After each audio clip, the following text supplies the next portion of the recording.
Hallo ihr Lieben, heute habe ich ein sehr einfaches, super leckeres Rezept für knusprige Schokowaffeln für euch.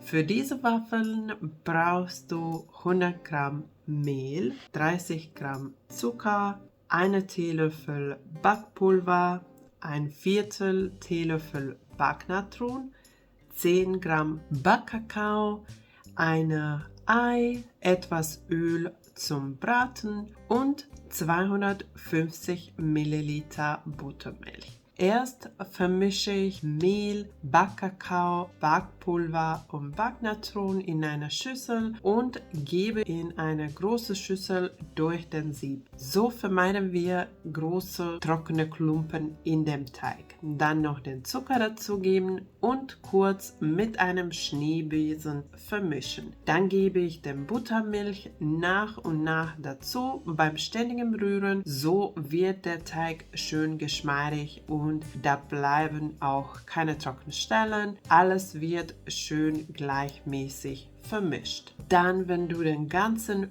Buttermilch dazugegeben hast, noch kurz ganz kräftig rühren. Dann den Ei in eine separate Schüssel geben und kurz mit einem Gabel schlagen.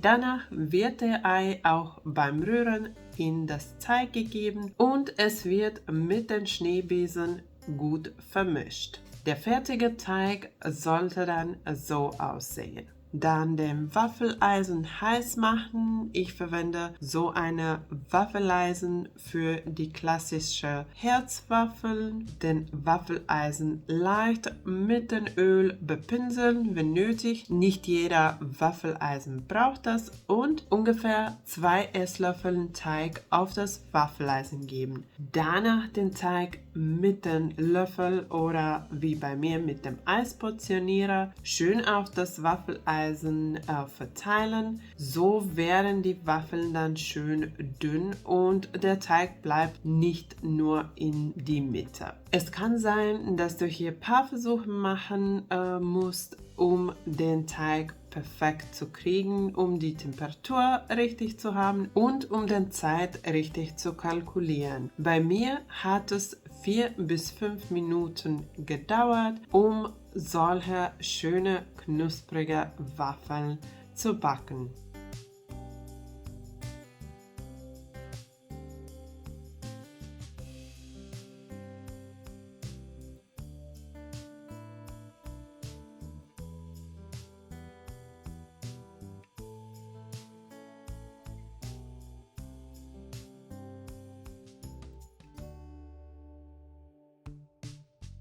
Nach dem Backen die Waffel auf eine Abkühlgitter legen und komplett abkühlen lassen.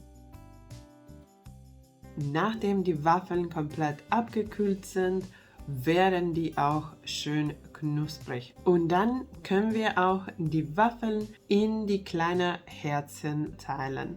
Zu den Waffeln werde ich noch 2 leckere Dips zubereiten. Für den Dips wird die Schlagsahne erst steif geschlagen. Dann habe ich hier in einer separaten Schüssel Quark. Ich gebe Zucker und Vanille dazu und es wird kurz vermischt. Dann nach und nach Schlagsahne dazugeben und kurz vermischen.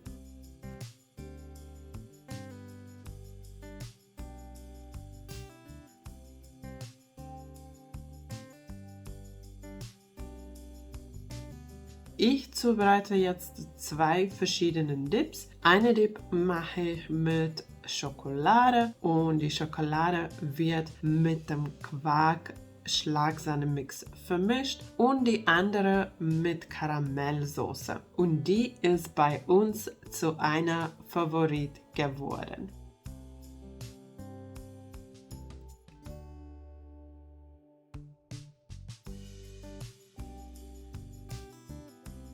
Dann noch mit bisschen Karamell dekorieren und die Schokoladendip auch noch mit extra Schokolade dekorieren. Dann kannst du die knusprigen Waffeln mit den Dips und verschiedenen Beeren servieren. Lass es dir schmecken